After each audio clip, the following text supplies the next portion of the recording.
The Life and Legacy of Erich von Manstein, a historical documentary. Welcome to this deep dive into the life of Erich von Manstein, one of Germany's most skilled military strategists during World War II. Known for his brilliant campaigns, such as the conquest of France in 1940 and the daring operations on the Eastern Front, Manstein played a pivotal role in shaping the course of the conflict. However, his life was also a tale of contradictions. Great tactical genius intertwined with moral ambiguity. In this documentary, we'll walk you through his life from birth to downfall, covering his key achievements, personal dilemmas, and the consequences of his decisions. Join us as we uncover the life of this controversial figure in military history.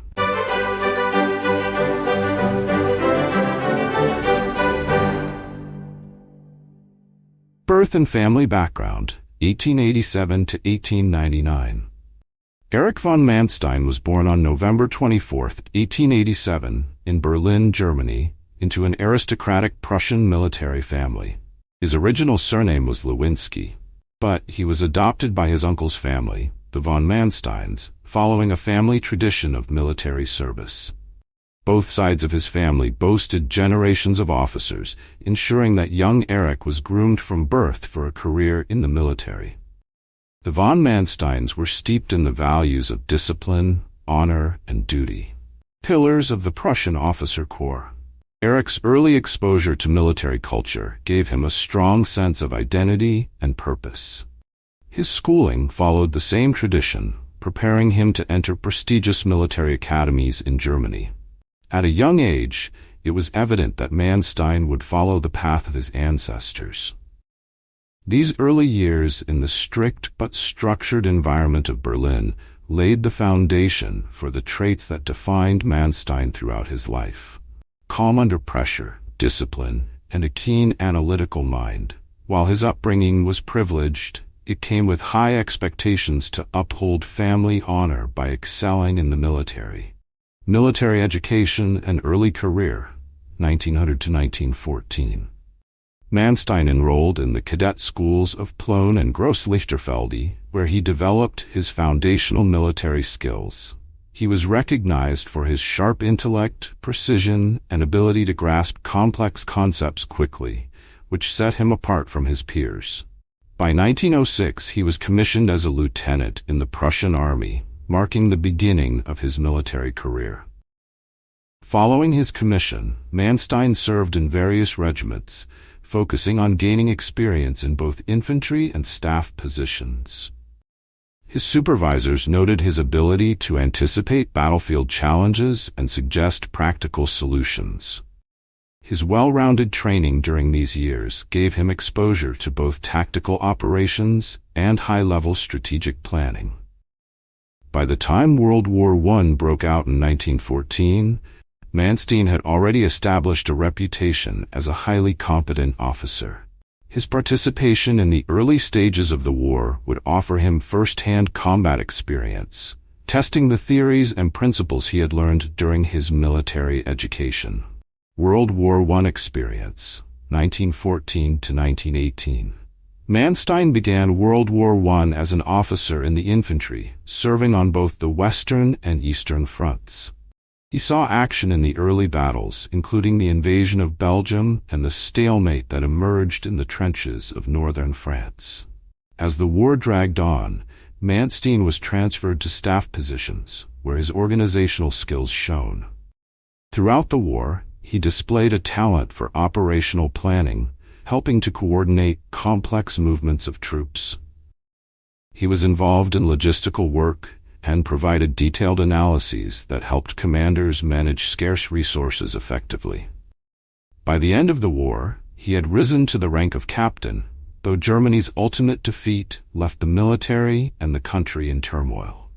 The experience of defeat in World War I had a lasting impact on Manstein, fostering a deep desire to restore Germany's military prestige. Like many officers of his generation, he viewed the Treaty of Versailles as a humiliation, one that would have to be overturned if Germany was to reclaim its rightful place in Europe. The interwar years and the rise of the Wehrmacht, 1919 to 1933.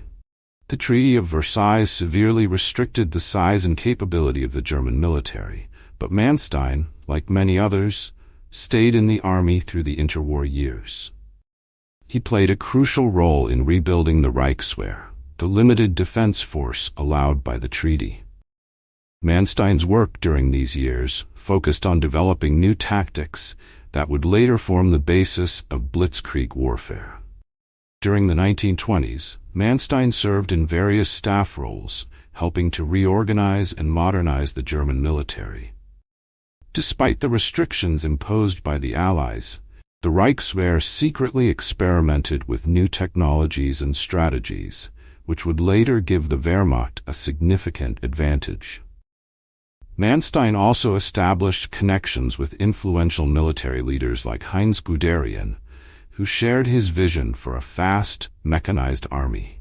The rise of the Nazi Party in 1933 marked a turning point for the German military. While Manstein was not a supporter of Hitler's political ideology, he saw the rearmament program as an opportunity to restore Germany's military strength.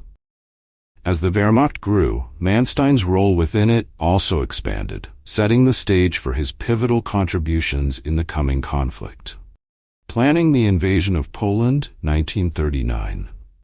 Manstein was deeply involved in the planning for the invasion of Poland in 1939, which marked the beginning of World War II. As Chief of Staff to General Gerd von Rundstedt, he helped develop the strategy that would ensure a quick and decisive victory. The invasion relied heavily on blitzkrieg tactics, involving the rapid movement of armored units supported by air power.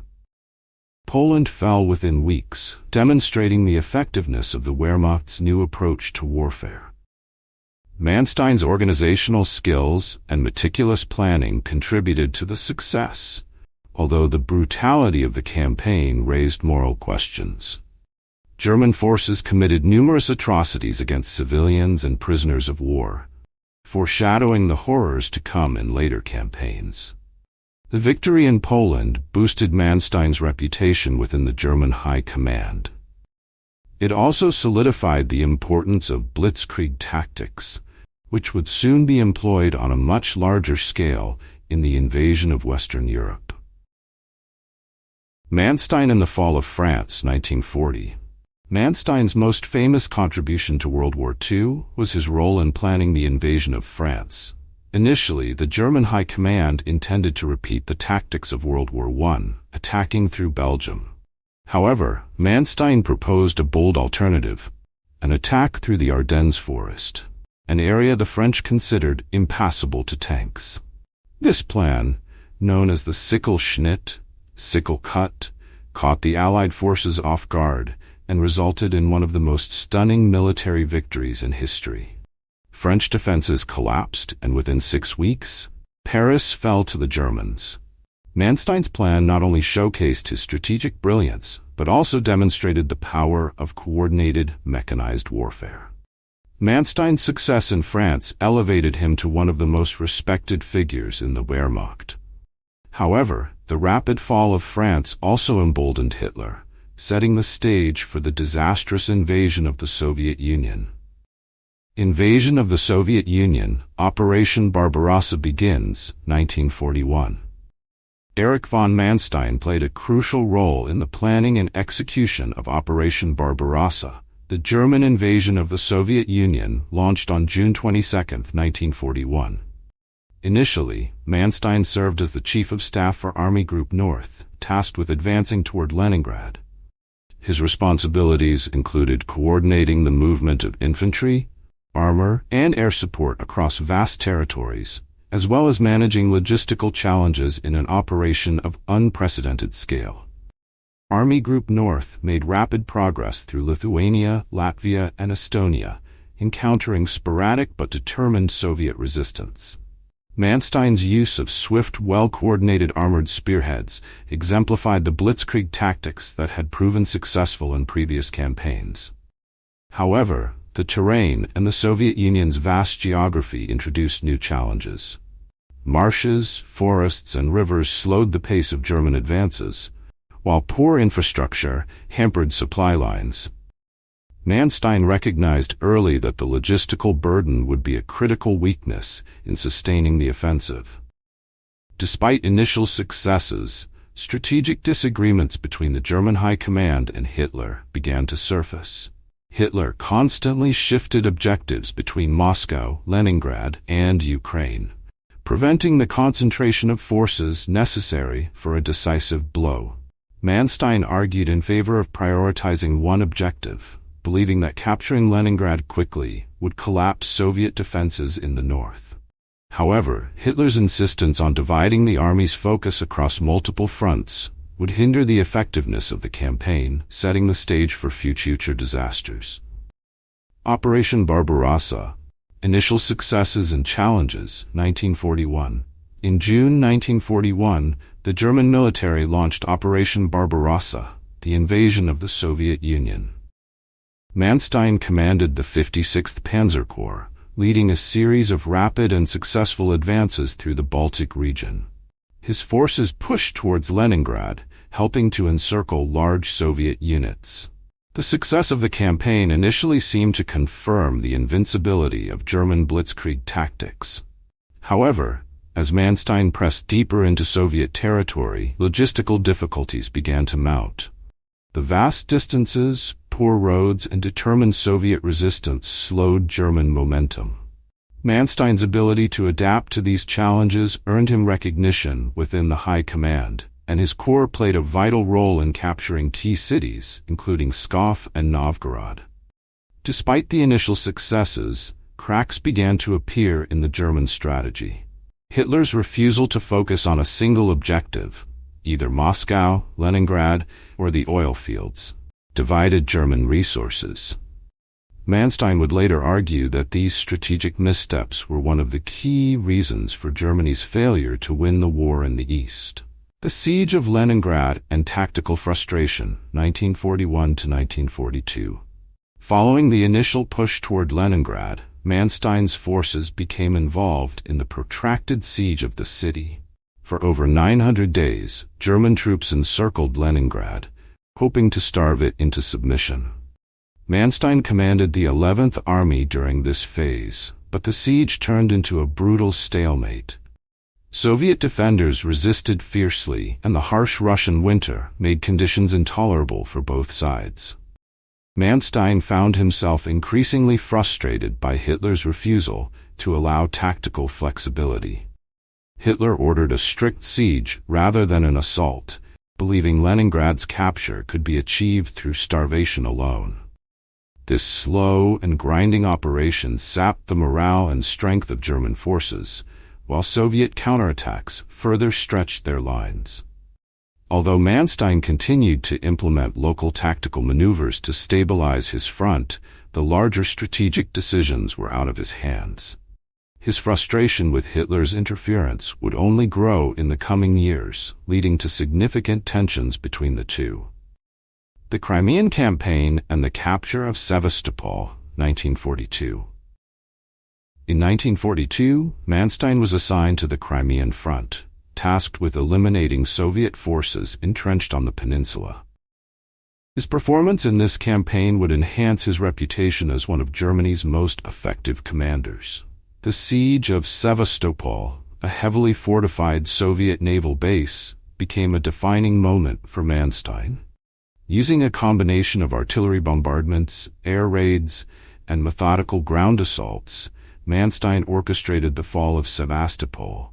After months of brutal fighting, his victory in July 1942 earned him a promotion to Field Marshal, making him one of the youngest officers to achieve that rank during the war.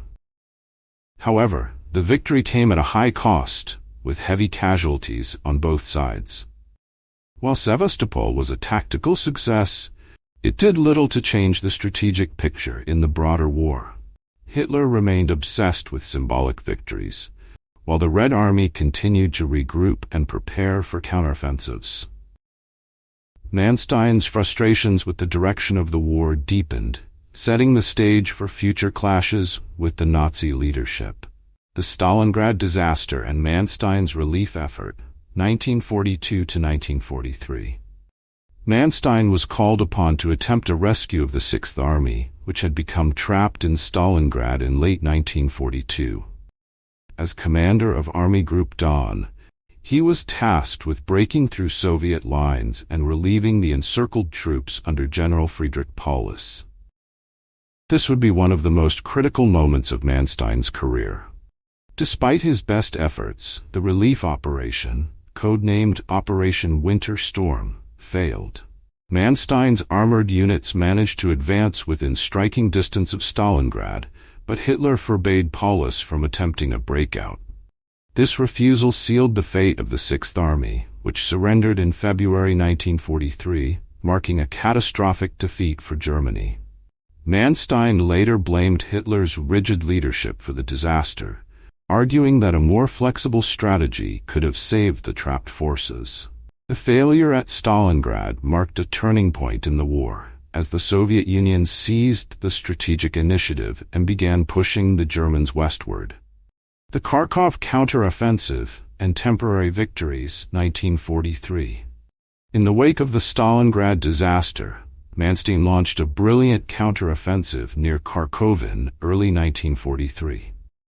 His maneuvering skills and ability to exploit Soviet overextensions allowed him to encircle and destroy several Soviet formations, recapturing the city and stabilizing the front. This victory, though temporary, showcased Manstein's tactical brilliance. The Kharkov campaign demonstrated that even in the face of strategic setbacks, Manstein could still deliver decisive results at the operational level. His use of mobile forces to outmaneuver larger Soviet armies reflected his deep understanding of blitzkrieg principles. However, the overall strategic situation was deteriorating for Germany, and victories like Kharkov only delayed the inevitable. Despite his success, tensions between Manstein and Hitler escalated. Manstein repeatedly clashed with Hitler over the conduct of the war, urging more flexible strategies and tactical withdrawals when necessary. Hitler, however, insisted on holding every inch of territory, no matter the cost. The Battle of Kursk, Germany's last offensive gamble, 1943.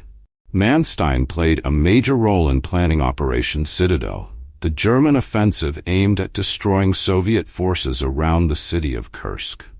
The operation was intended to regain the initiative on the Eastern Front, but it was delayed repeatedly, giving the Soviets time to prepare formidable defenses.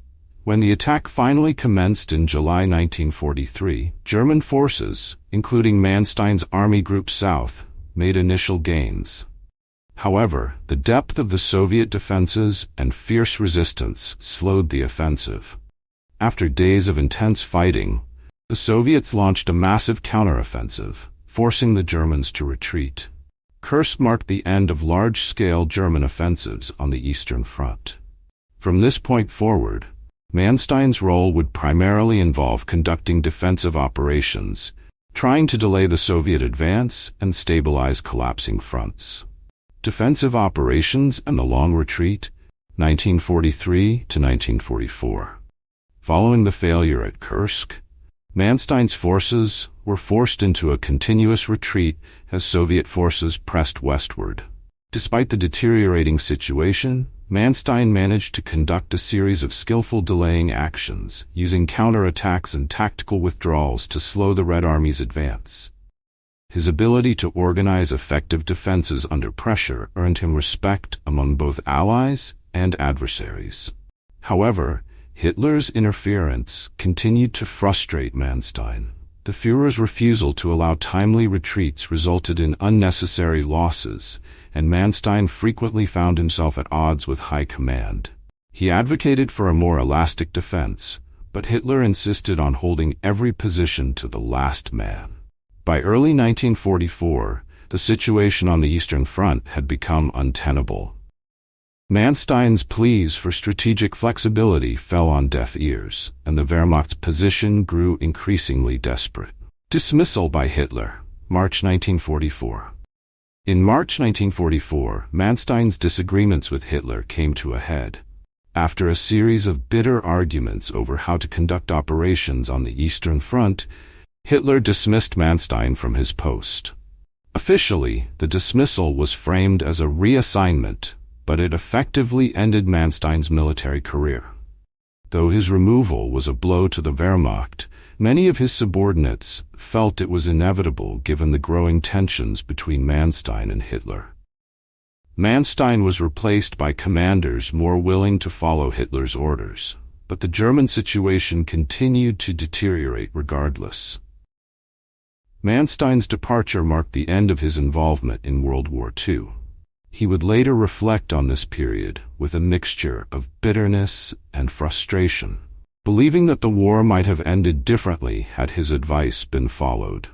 Capture, trial, and imprisonment 1945 to 1949.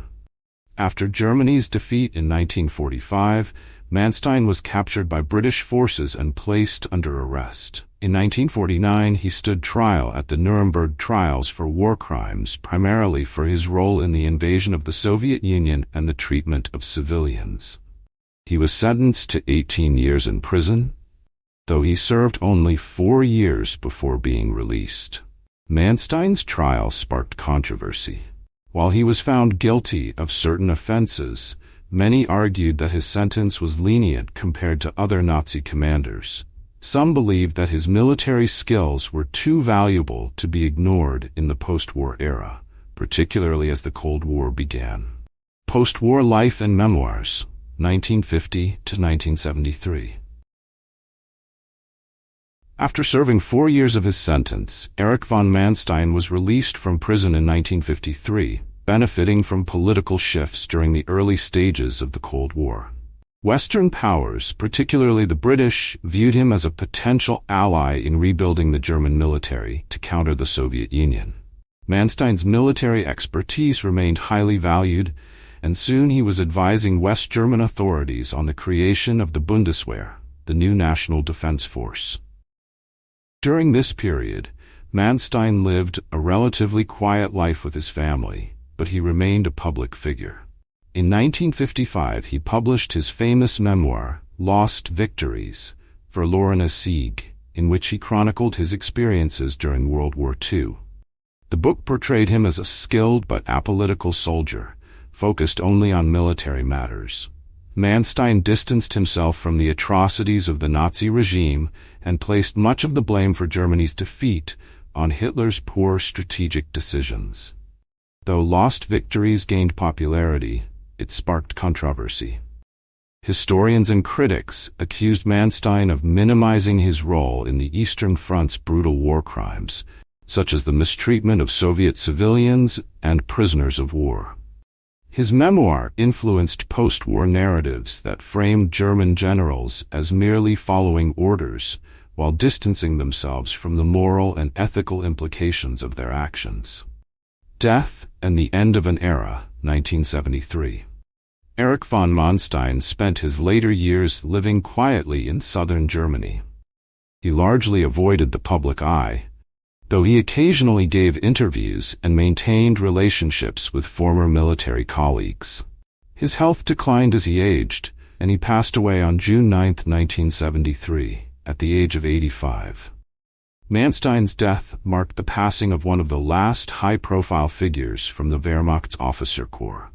His funeral was a modest affair, attended by family, friends, and former comrades.